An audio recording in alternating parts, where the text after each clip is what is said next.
Howdy, folks. Happy Thursday. I'm glad I'm not Keith Hernandez, Russ. I read too, Mike. Yeah. Okay. We'll start off with some food takes on the pre-show. Go ahead. Peter, you go first. Well, so one of the things that's really cool, and I don't know if people are seeing this in other cities, and I heard it was elsewhere, but every year there's a thing in Winnipeg called Le Burger Week, and it's a chance for restaurants to create a gourmet type burger, have some fun with it, and then compete, and there's a vote on it. And it actually happens across Canada. It's in Montreal, Toronto, Quebec, Saskatoon, Regina, Calgary, Edmonton, Vancouver, and a few other regions in Quebec. So Quebec City and a few other regions in there. And basically you can choose your city and find out who's participating and see the burgers. So in this case, I did one the other day. I went to a place. What did I have? I had the, but it's amazing to look. Like there's burgers with names called Enemy of the Steak. Okay. Some people have some great ones. The Big Dill. The Golden Boy, which is named after the Golden Boy on top of the Manitoba Legislature. Then there's the Nasty Vegan Mushroom Cheddar Melt. Then the one I had, there's the Winnipeg Egger Hottie. There's a couple of the Blarney Burger, the Drunken Bison, Run Piggy Run. Oh, and the Mother Clucker. That's great. And there's one actually apparently is really good called the Randy Savage. And then there's another one because there's such a huge Ukrainian population here called Obi-Wan Pierogi. Hey, I'm big on pierogies. I love it. Yeah, so am I. And so there's a lot of fun things, and it's taking place across Canada. But I encourage everyone, if you are a burger guy, go to leburgerweek.com and look it up, and just see it and just look at the burgers, because you go to all the different cities who's participating. Fun thing to do. It's almost gotten too big in Winnipeg because you couldn't possibly eat this many burgers in a week. They need to have like a half and half, like do it 2 weeks. Half the entrance here, because it's insane, but tons of fun. And who doesn't love a good gourmet burger? Well, I was going to say that there are gourmet burger places that have opened up in Buffalo over the last few years. One down on Allen Street that I'm just completely drawing a blank, and I would give them a mention because their burgers are really good. But I don't know. Like, I mean, I'm adventurous when it comes to eating. I just don't know about peanut butter and jelly on a burger, and that's like they do that. They do like onions that are soaked in like Amagang beer and like and different. Like, I mean, something like that's okay. I mean, something like that's okay. But an egg and bacon on a burger. It's just that's fine. I just feel like, I mean, I will try something if it sounds good, but some of the things are like I don't know about peanut butter on a burger. Yeah, I don't know about that either. So it's pushing the limit, but there's some really cool ones. There's a kimchi ramen burger where it's like hardened cooked ramen noodles, like a bun is your bun. Okay. Like, I mean, yeah. That sounds like Kentucky Fried Chicken with their problem with it. But the problem with that is it's gonna fall apart. Yeah, bring a bib. It's like eating lobster. Yeah, it's gonna fall right through. All right, so in this day and age, we're in the 21st century, and a lot of people have gotten into cooking and food, and that's great. But with that, there are a lot of catastrophes, and it seems like everybody now seems like they think they can make pizza, and not everybody can make pizza. And we all know about this. No matter where you live, there's always like your top pizza place. Then if that one's too busy or they hang up the phone, there's your next one. And then there's your emergency one where it's like you don't really want to go there, but if you really have to have a pizza and the other ones aren't open or whatever, you'll do it. And then that's it. And that's most that, people will just frequent the one place really that they like, right? So there's a place in Trenton, which is about an hour from me, and they have a mustard, corned beef, and sauerkraut pizza. And this is really just awful. I watched the making of it. It's a Sicilian type. It's in a square pan. The sauce, now look, I like the barbecue chicken pizza that I forget the name of the company that makes it, but it's really good. And they use a barbecue sauce as the sauce. But the mustard is the sauce. And the problem here is Ugh. even if you love corned beef, there is a limit to how much mustard could be on anything. And then you don't want corned beef and like white bread or just something doughy. There's a reason it's on like pumpernickel or rye bread, Right? because it helps cut it. Like, this is just a conglomeration mess. If you click on the link, you'll just see it's like a pile of cheese, and then there's just this gunk under it. And I don't know why they're making it. Like, Trenton could certainly make good pizza. It's called Lions and Tigers and Squares. I see. I get the the adventurousness of. Oh, wait, this is in New York's Chelsea, so I guess there's two places that maybe make it. I don't know. Yeah, just stop making it. I would outlaw it if I was the governor. Well, you would outlaw Hawaiian pizza. I would too. That would be the next one. But what I like, I don't get breakfast pizza. I think it's just a means of carrying the bacon, the eggs, and the cheese. But like there are places that are more adventurous places in my area that I just don't get some of the combinations. It's like a pulled pork pizza, or honestly, it sounds gross. And it's all to individual taste. If you like pulled pork, you might be willing to try a pulled pork pizza, but there are certain things where you just don't go down that road. See, you know what? Pizza's a funny thing. And look, I understand I'm not in a pizza mecca like you guys are. And Canadians, we take our pizza seriously, but we're not like you guys. Like, right. It's serious. But I look at pizza in two ways. There's this new agey kind of pizza that's different, and it's people are trying things like pulled pork, and then there's pizza where they care about the dough, because if you care about the dough, right, you're not messing with things like tangy, weird pulled pork. You're being true to your elements of the ingredients, because the dough plays a role in the whole flavor of the pizza, and that's where I have a problem, because if bad dough. Well, you can put the best toppings on a pizza, but bad dough kills a pizza. Yes, and thing is, it's like I'm not so inflexible that it has to be tomato sauce. No, because I do like I say a buffalo chicken pizza, which sauce is blue cheese. Okay, fine, but it's got to be something cheesy. I mean, mustard is disgusting. The so sauce it's like has to be a base, right? That's something that could really carry something. And white pizzas are great, and there is no sauce. A condiment. It's not meant to be eaten in bulk like that. Yeah, no. So, all right, let's get started before everybody gets upset or hungry. I don't care if they get upset, Mike. This is important. Screw them. Hello, Hockey World. Today is Thursday, September 6th, 2018. Hi, I'm Peter Tessier in Winnipeg that had a frost warning this morning. Oh, God. I'm Russ Cohen in New Jersey, and it's 90 degrees here and 100 in the absolute sun. And I'm Michael Agello, and this is the Hockey Buzzcast here on HockeyBuzz.com, where it is a sweltering 80-plus degrees in Buffalo. Please, winter, come now. No, don't ask winter to come. No. Yes. I'm in the middle, or at least fall. Let leaves fall. Give me fall. Sweater weather. That's a beautiful thing. Okay. Some breaking news just popped a few minutes ago. The Columbus Blue Jackets have extended team president John Davidson, general manager Jarmo Kekalainen, and assistant GM Bill Zito.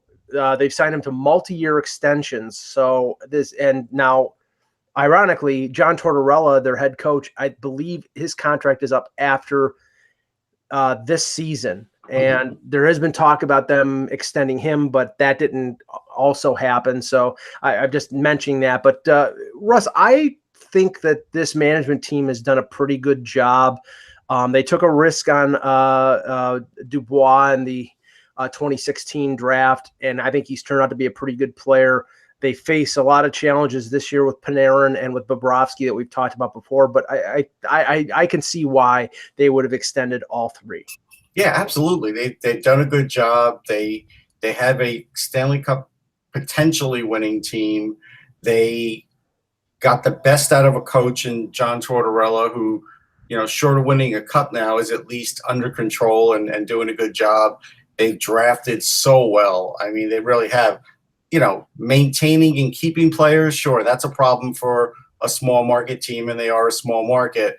But good fan base. They've done a good job with that. JD's done an exceptional job, I think, of like educating the public and getting out there and being vocal as far as, interviews and pushing the Blue Jackets name. And Zito's done a good job with cap management and everything else. And, I like what they've done. I mean, I admit it. And it was a little bumpy at the beginning, I think, for this management group. And it's really the last 2-3 years have been very good.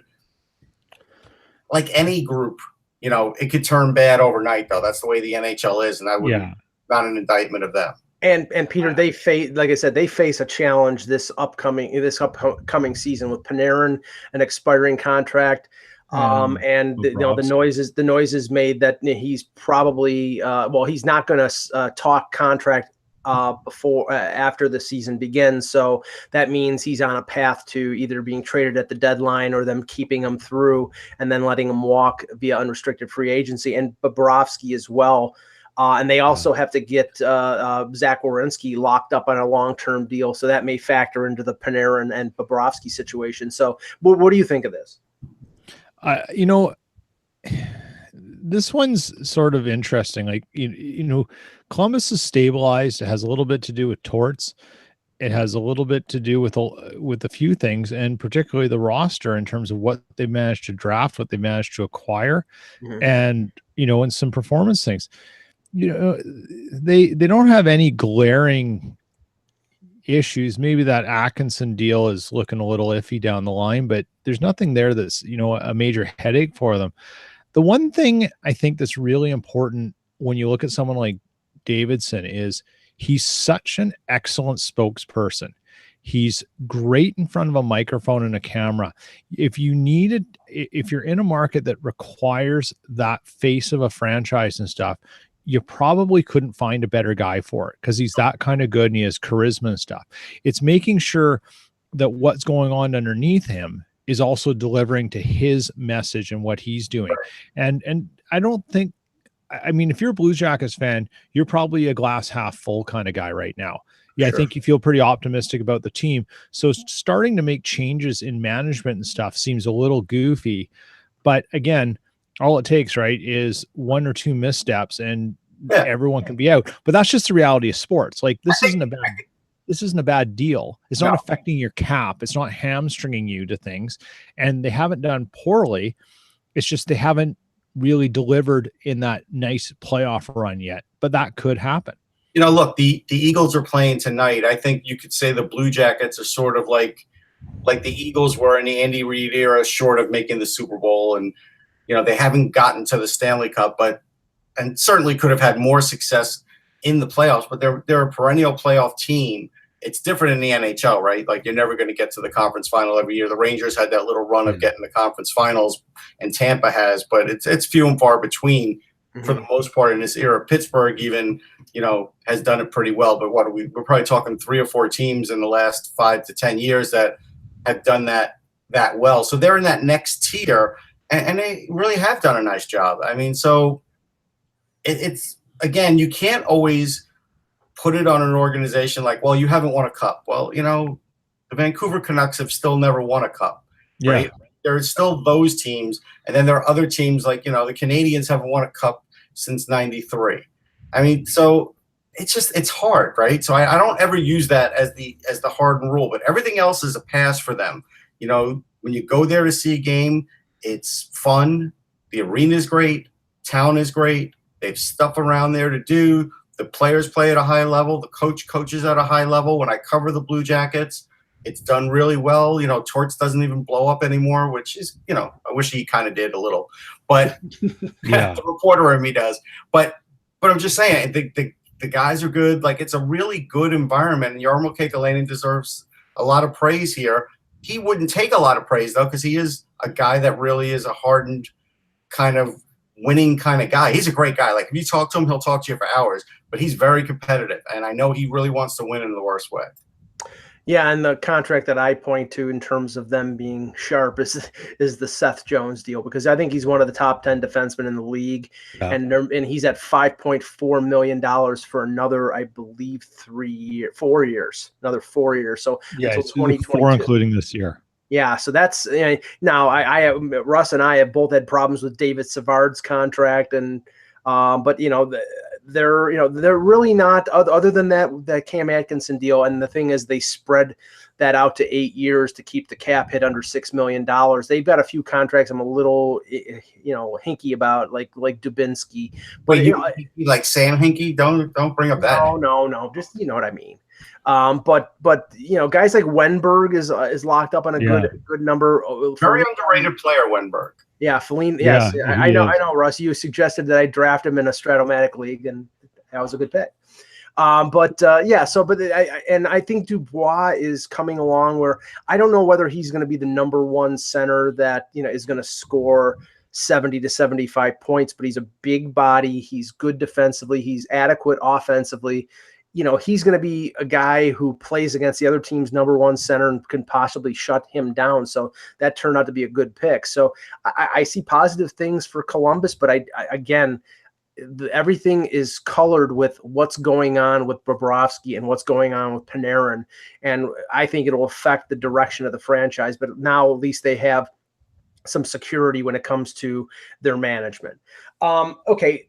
Some things we left from yesterday's show. We wanted to get Ack to, give his point of view because he had written something about it a couple days or yesterday, but he was unable to join us today. Slava Voynov suffered a Achilles injury in Russia, and now we know that he is a free agent.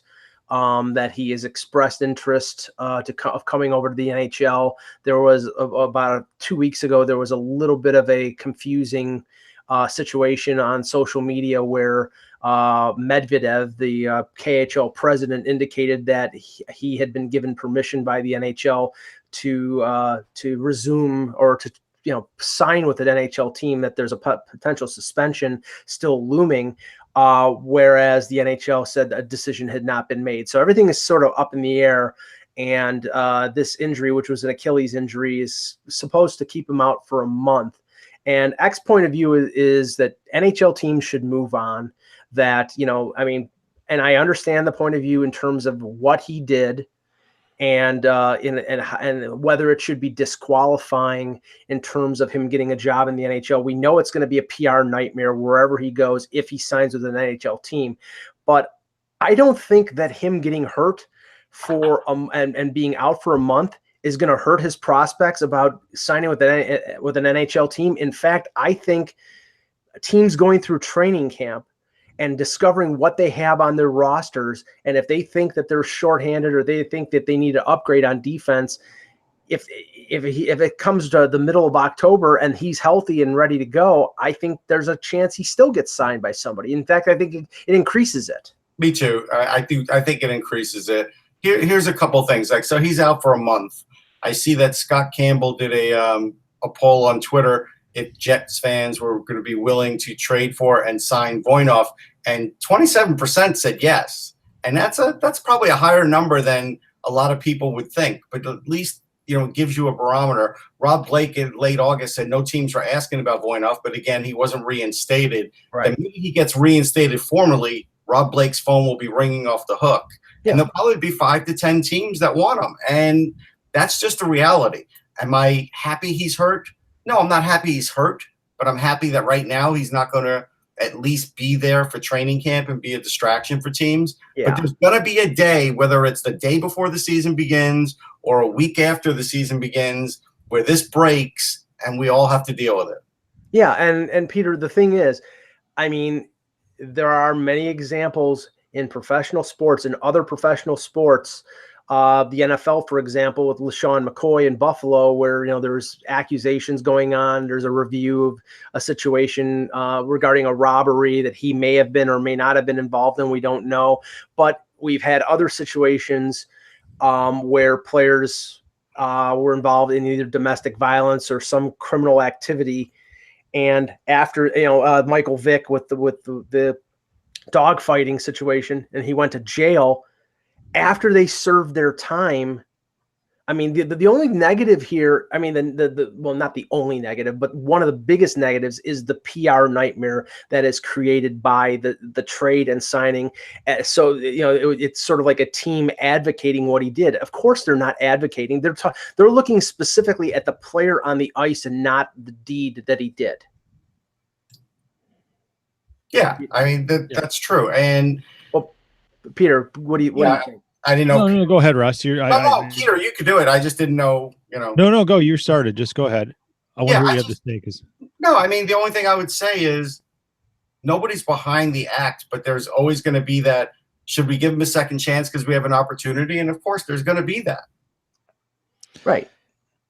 This is a really tricky thing, because I think there's in the court of public opinion, I think there's people who believe that the punishment has not fit the crime, or that the punishment didn't necessarily happen for the crime in some regards, or it wasn't properly done. Due process wasn't done to get to the end result of how this would be handled in almost any other way. Right. So you have a division there.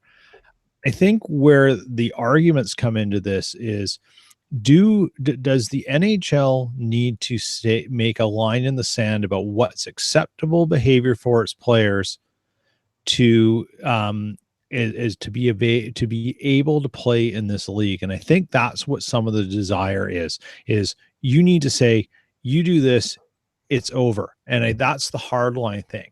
Right. And where I think the problem is that's not reality.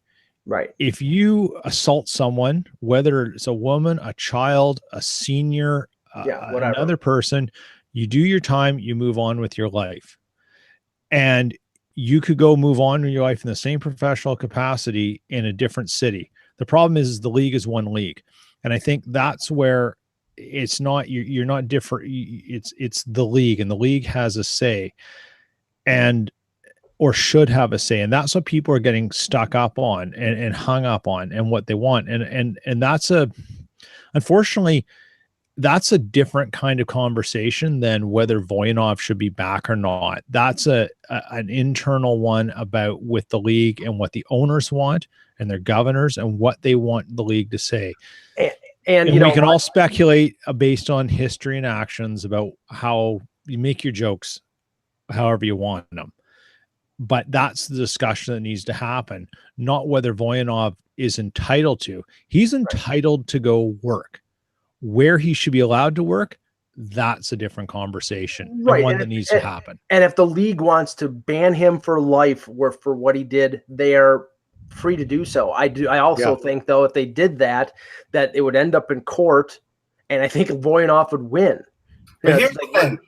And this is where it doesn't fall on the league first. It falls on the United States of America first, because we first heard that Voynov had everything reinstated because they applied for that. Right. Had that been turned down, the league, it would be a moot point, right? The league wouldn't do anything.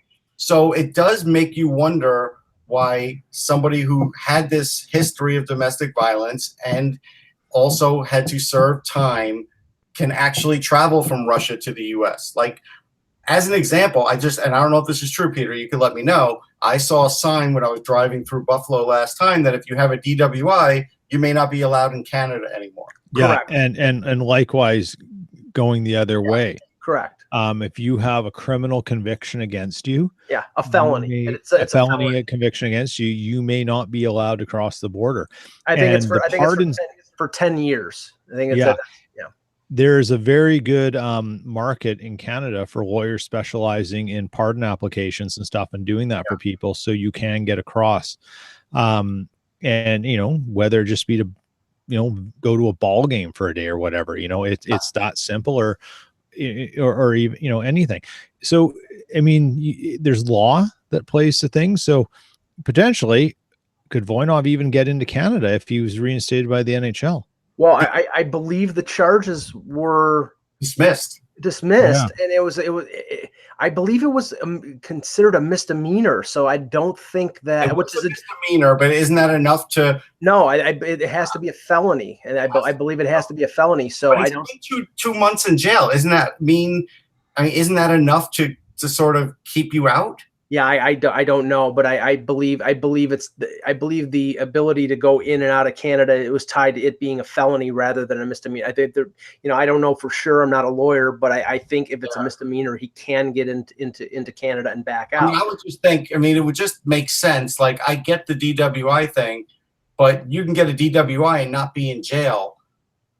If I have a domestic thing where they broke it down to it was a corporal battery situation and he got 2 months in jail, you would think if someone got 2 months in jail, they would not be first in line to be able to cross the border. Right. It was. I mean, it was plea bargained, I believe, down to a misdemeanor. Still, even plea bargain down, you still were in jail. Sure. I agree. But the thing is that I think that, and we've said this before, some team is going to.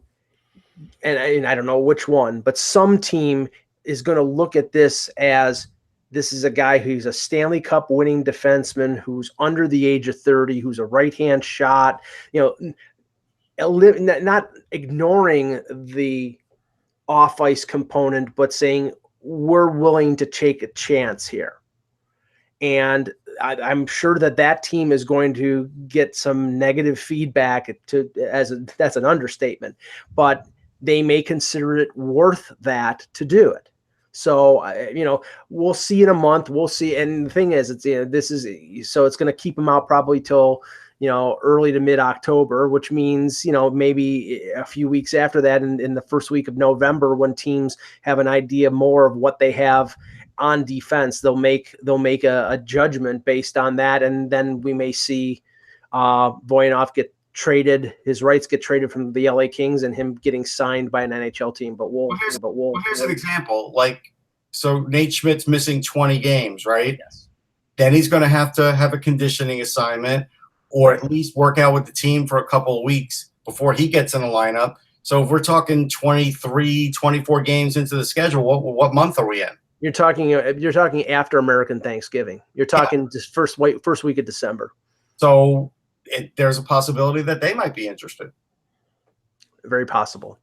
And one more thing on that sort of ugly side of hockey. Emily Kaplan of ESPN was reporting that Bill Daley, the deputy commissioner of the NHL, is the investigation into Austin Watson from the Nashville Predators is completed, and an announcement of discipline will be coming before the Predators open up training camp next week. So I would think that means there's probably going to be a suspension based on the investigation, unless they find that the charges were baseless.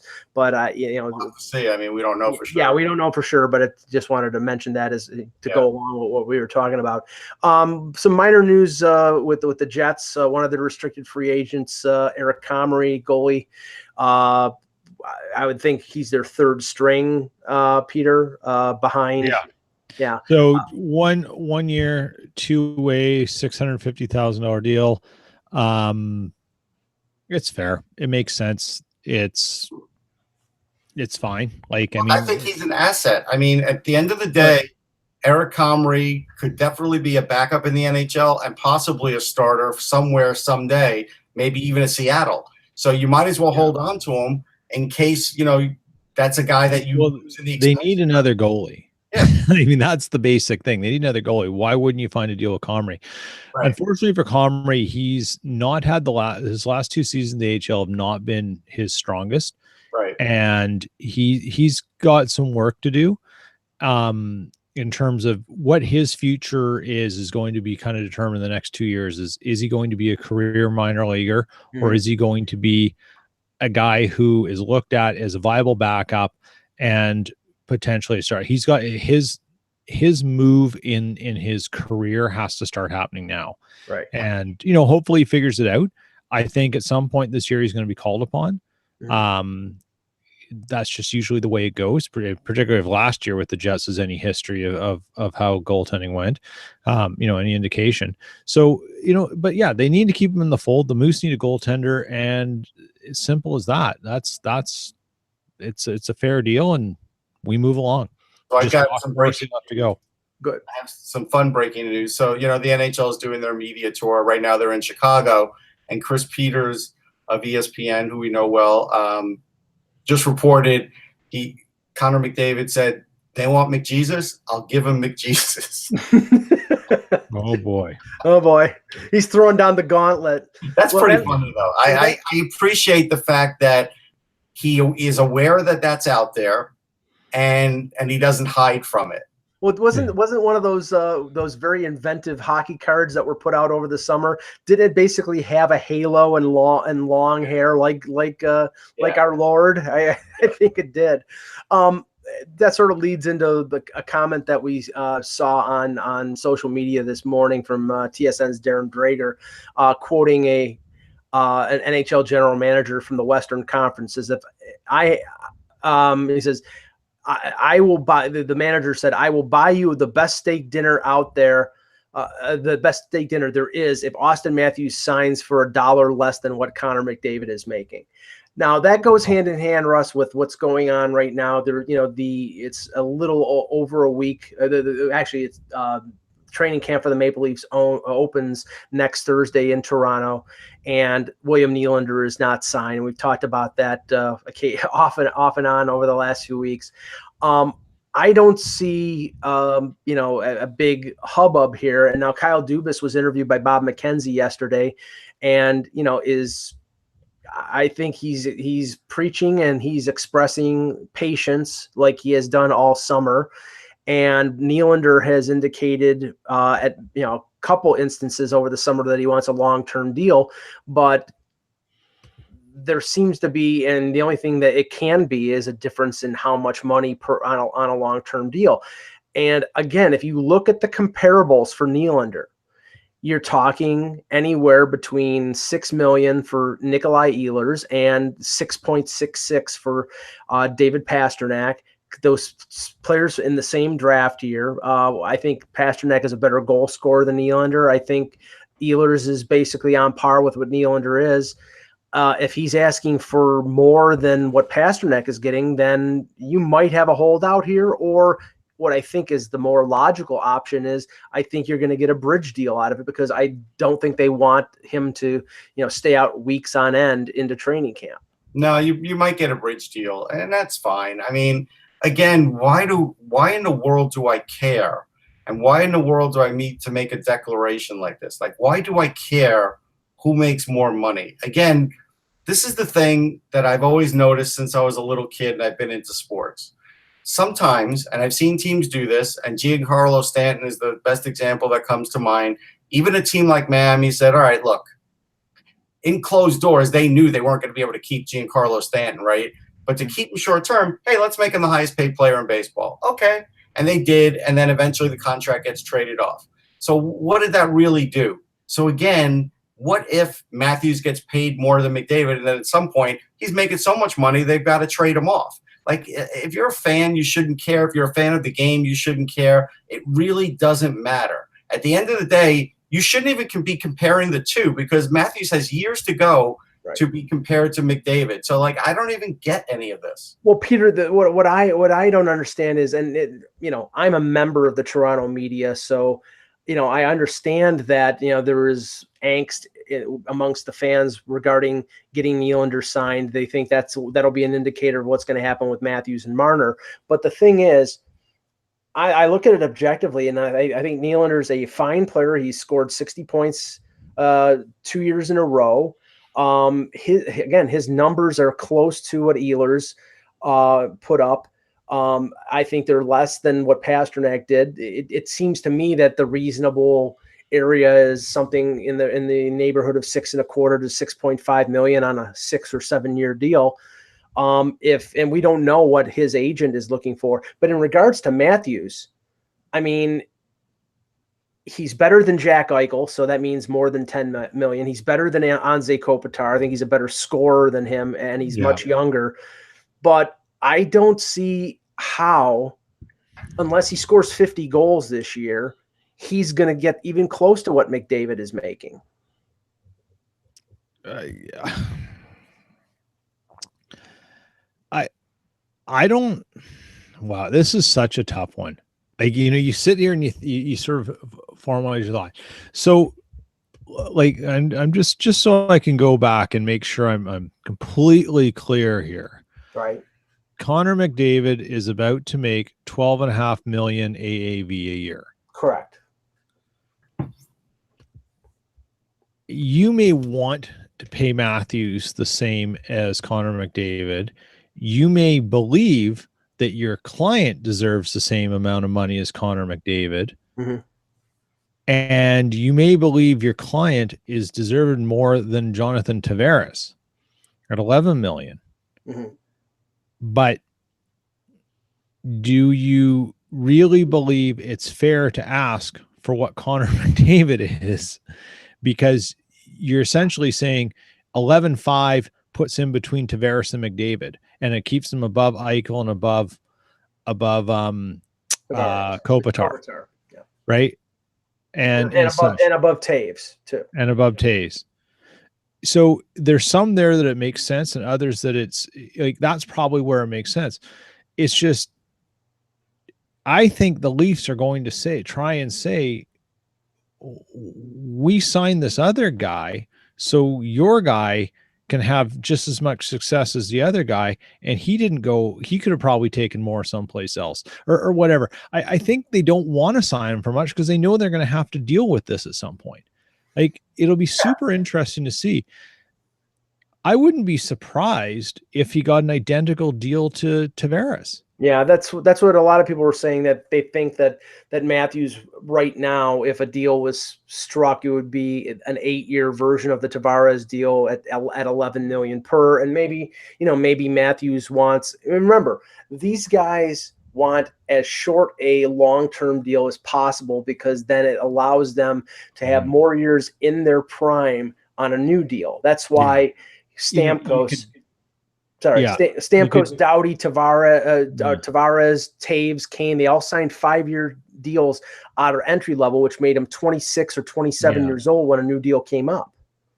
Yeah. And maybe it's a 6-year deal with a big signing bonus, because the Leafs are one of the few teams that can really tap into the fact that they've got a Brinks truck sitting outside the Scotiabank place full of cash to say, oh, you want a $40 million signing bonus? I'm just throwing random numbers out. Sure.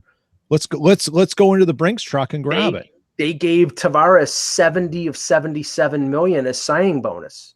Yeah. I mean, his actual, salary minus signing bonus for 7 years, I believe it's $1 million a year. Yeah. But he's getting, so that's now. There's that thinking, and maybe that's the way to do it. And it's just a matter of, and that gives them lockout protection. It gives this, it gives that. Yeah. It's just a matter of how you put all those pieces together.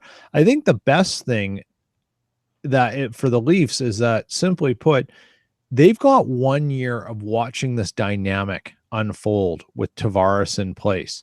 Right. And that gives you an idea of sort of what you're going to get. So if you're now, like, say you were thinking, well, we can probably get Matthews at 10.5 and just a little bit above Eichel and blah, blah, blah. But now you can go and you see this and you say, okay, well, yeah, maybe we do have to go to 11.5. But this is what we're getting for 11.5. We're not guessing, because we're doing them both at the same time, which is kind of, it's a blessing and a curse. It may increase what you have to spend, but unlike what just happened in Winnipeg, you got a pretty good idea of what's going forward because of who the player is, and there's no age decline coming. Yeah. Now, has there been any more of a feedback situation? And by the way, after we finish this, we'll take some questions in the chat, so put your questions in there. Has there been any more feedback regarding the Wheeler contract, a day out or a couple days out after it's been signed? There's a lot of back and forth about this and what you value, and I'm sort of going to put a piece together about this, sort of looking at the Wheeler deal in a different way. Tyler Dallas stirred up a bit of a hornet's nest in Winnipeg when he used a term on his article about Winnipeg Jets couldn't have bungled this deal anymore. And he has a lot of great factual evidence in there about how Wheeler, his big bump in points came on the power play, the success of the power play, the fact that the Jets moved to a 4-forward 1D scenario, the fact that Line A basically has now scored he's in like the top 5 since 2011 of goals from above the circles. And he's been in the league 2 years. How many of that, how's that affecting Wheeler? Other things. It's a really great article as he does. He's super thorough with his analysis and his research. And what it's done is it's made people come back to the question of, well, could Scheifele be Scheifele without Wheeler? Could Connor be Connor without Wheeler? And therefore that's worth this much money. And you had to sign him because if you didn't have him. And I was in a group chat with a bunch of Winnipeg media people last night. And what I was saying was, I think what a lot of people are really hoping for at some point in time is that a GM is going to go and say, where we are with your age curve, the numbers you want, it's better for us to walk away. And I think that's what a lot of people are hoping for with this research that's coming out and the numbers and the data is that there's you could almost sort of feel it in the writing that I'm so sure I'm right about this. And history suggests that I'm probably right. And I don't want to say I'm right, but here's the reasons why I might be right. But I'd sure wish a GM would try and listen to what I'm saying because I'm so confident in what what I've written and what I believe and what I presented. And I think there's a little bit of that in there. And that's not a fault. I think it's just, and we know Della's background of where he's been and what he's done. And, if there's one guy who I would bet on being closer to being right, he's one of them. There's a few of them out there. And that's what's really stirred up the problem is because fans are emotional and they say, well, this is our captain. How could you let a captain go away? There's no depth on the right side. Well, Vesalainen can play right wing. Ehlers can actually play right wing. Ehlers played right wing all through junior. Jack Roslovich, when he's not playing center, guess what he plays? Right wing. Like it's just they're not Blake Wheeler. And so I think you get into the fear of losing the guy becomes the motivator to why you want to keep him. And that's the fallout. But I think there's a way to look at this in a bigger picture. And, whatever, we'll see. Time will tell now, right? The deal's done. No sense crying about spilt milk. It's time to move forward and see what happens. Now, Ross, you have some news on the Seattle franchise? Yeah, so Bill Daly just came out and said, though, even though officially on October 2nd, the new group will be formed, they won't be voting on it until like early December. Yeah, the GM or Board of Governors meeting. Right. We're expecting it'll get approved at that point. And yesterday's proceedings had a lot of big shots being added to the list of investors. So I'm sure it's going to happen. Now, there's more on the Islanders news. Oh, yes. So they just got approved for approximately $9.95 million. Well, not approximately. They got approved for $9.95 million in renovations. Originally, and I was going over with Mike offline yesterday, I think it was 8.5 that it was estimated. So of course it's gone over budget, but they just approved it, and 3.9 million of it is being paid by the Islanders ownership. So 6 million is, what are they calling it? I think they're calling it a state grant. And so, which means it's tax money. Yeah.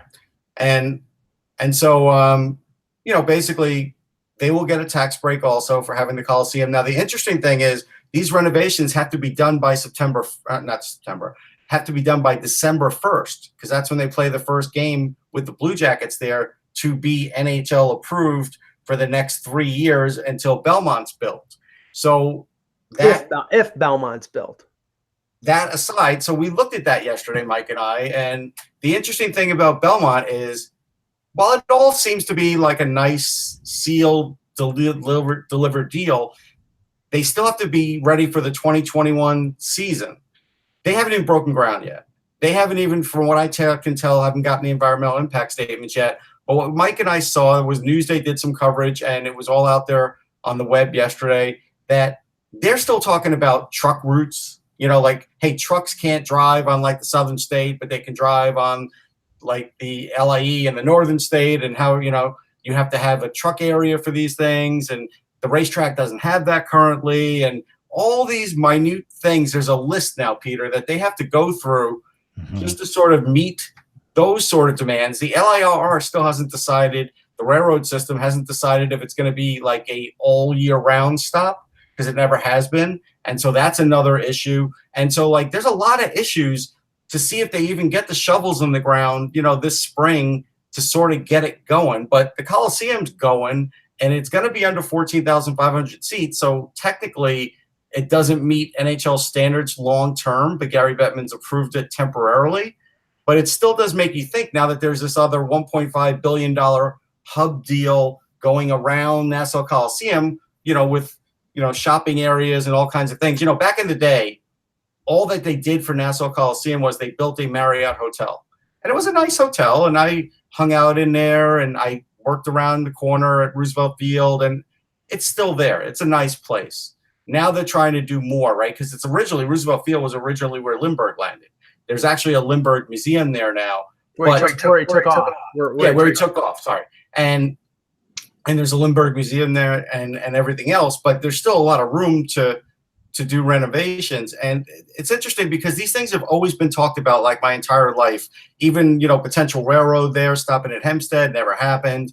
You could take a bus there. If my dad wanted to drop us off there, he would never want to go in the Coliseum because it was one way in, one way out. It would take forever. So people would just literally drop you off on Hempstead Turnpike. Yeah, like here's Hempstead Turnpike, drop you off at the sign in front of the Coliseum. So you had to walk 5 minutes after 10 minutes after a concert just to get out of there so your parents could pick you up. Like, it's just, you hope that all this improves with the next place, but there's no real guarantee of that yet. There is going to be a next place. Right. All the guarantee is that, yes, they will be playing at the Coliseum again. And yes, it's supposed to be temporary. I still have my doubts. To me, temporary could always change if other things happen. So we're keeping an eye on it. Just a couple Erik Karlsson notes here before we take your questions. Pierre LeBrun was speaking with Jamie Benn at the NHL media gathering, and I believe you said it was in Chicago, Russ? Yeah. They said, commenting about the summer trade rumors involving Dallas and Erik Karlsson, it's obviously exciting to have your team mentioned with a player like that. It would be exciting to have Erik Karlsson on our team, but you kind of think it's not going to happen. We'll see. Darren Dreger reported about 20 minutes ago that one team involved made a pretty substantial 6-piece offer for Erik Karlsson weeks ago. A couple of roster players, a couple of prospects, and a couple picks. And the picks were conditional based on. I'm sorry, I missed. Drager was the one who reported it. Right, but we don't know what team. He didn't mention the specific team, but just said it was a 6-piece offer for Karlsson, and the picks were conditional on him re-signing. I still think this is going to get done. I don't know when.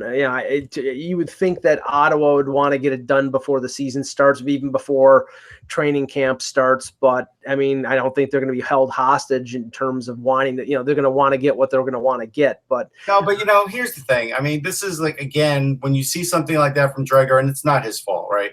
But when you start reading into the conditional stuff, it's like, all right, look, conditional stuff is like. You can't even count on that because the odds of him re-signing with any other team are like 10%. They really are. And so how many of those picks depended on that? We don't know. But my guess is if it's 6 pieces that we're talking about, at least 2 of them probably depended on that. So then you're talking about 4 pieces. And of those 4 pieces, I'm sure one's a first-round pick. Yeah. But then how many of them are roster players? Probably 1 or 2. And then the rest are what's in the pipeline too. Okay. And so that's probably what you're going to get at this point. I don't think it's going to get any better. Yeah. All right. We'll take some questions here from the chat. Questions. All right. Let's see. I'm going back because people were shocked that you said you weren't a lawyer earlier, Mike, just so you know. Yes. Well, with all these diplomas back here, yeah, you would think. But I have a hole in the ceiling. So. There you go. Well, that I just hit. No place is perfect. My floor needs sanding. All right. So far there's no questions. I'm going through it though, so give me a minute. Not even a Cousin Eddie question about Sudbury? Yeah. So far, no.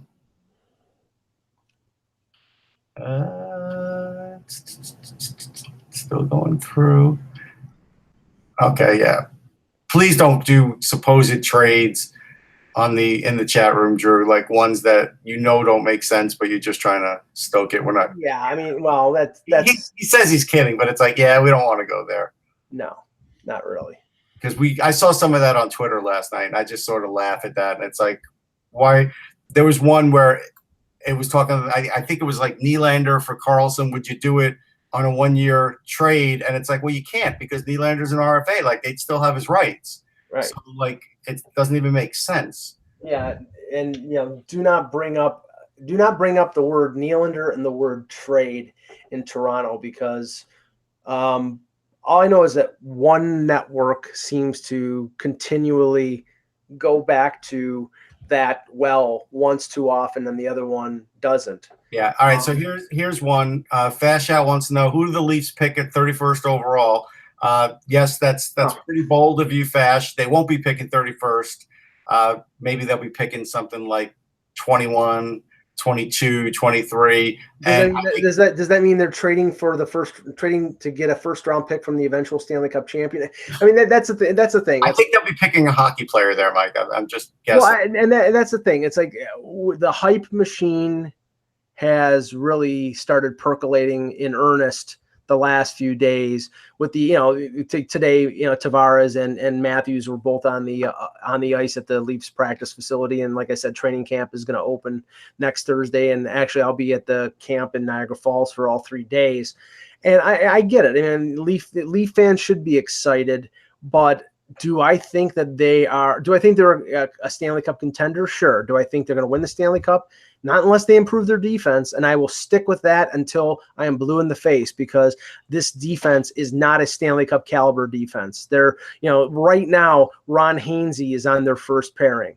If he's on their third pairing, maybe they have a chance. If he's on their first pairing, no, I don't think so.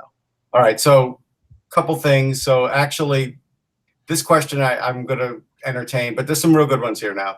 But I'll entertain this one because it says Eagles or Falcons tonight. I'm going to tell you, based on, now again, you can't count. It's in Atlanta, right? No, it's in Philly. Okay. It's in Philly, and if you guys want to see, Bud Light made a Nick Foles, Doug Peterson statue, and I put up a little script about that on my Twitter feed at Sportsology, if you want to check it out. But anyhow, so Eagles or Falcons, I don't put too much stock into the preseason, but I have to say, they didn't score a touchdown in preseason. That will definitely change. But Nick Foles looks like a different guy. Like, I can't tell you, I can't put my finger on it. I am going to take the Falcons on this. Matty Ice is from the area. I think he'll have an axe to grind. I think the Super Bowl's in Atlanta this year, isn't it? Not sure. I'm not sure, but I think it might be. No. And where's the Grey Cup, Peter? I don't even. But at any rate, I'm gonna go with Falcons are gonna win 31-28. I don't know if you guys want to give predictions. It's up to you. I honestly, I don't care. I am so tuned out on the NFL this year. The one thing, and here's a reason why. Numerous sites like ESPN and NFL.com, they have their power rankings for the top, from number 1 to number 32. In most of those lists, the Bills are listed 31st or 32nd. They expect them to be anywhere from 4-12 to 6-10. I think it's going to be closer to 4-12. They suck. Their offensive line is terrible. You still don't know what's going to happen with LaShawn McCoy being possibly suspended based on the stuff that happened off the field. Their quarterback is famous for one thing, throwing 5 interceptions in a half. Their defense is not very good. Maybe they surprise people and win a few more games than is expected, but they're not a playoff team. And I'm just become disenchanted with the NFL. I'll watch games, but it's more to hang out with friends than it is to take any joy in the game, because the game sucks. There are too many stoppages. There are too many people of questionable character playing in the game. It's not the game it used to be when I watched. Well, that's fair. Mike, this is from Cousin Eddie Johnson, which the whole Johnson part now is really under question. He says it's Cousin Eddie's fake last name.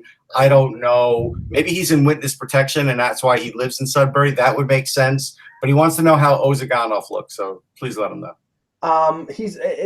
It's funny because somebody else asked me the same thing yesterday, and it's like it's tough to really evaluate what a player looks like when all they're doing is playing scrimmages at half speed. So I'd have to wait until the first couple of days of camp to see how he matches up against other players. All I know is he's big, he's right-handed, he's got a big shot, but the question with him is mobility and hockey IQ. I think at best he's going to end up being a 7, maybe a 6 or 7 on the NHL roster, but because he signed an ELC, he can go down to the AHL, and I think that's where he's going to end up starting, is American Hockey League. Okay.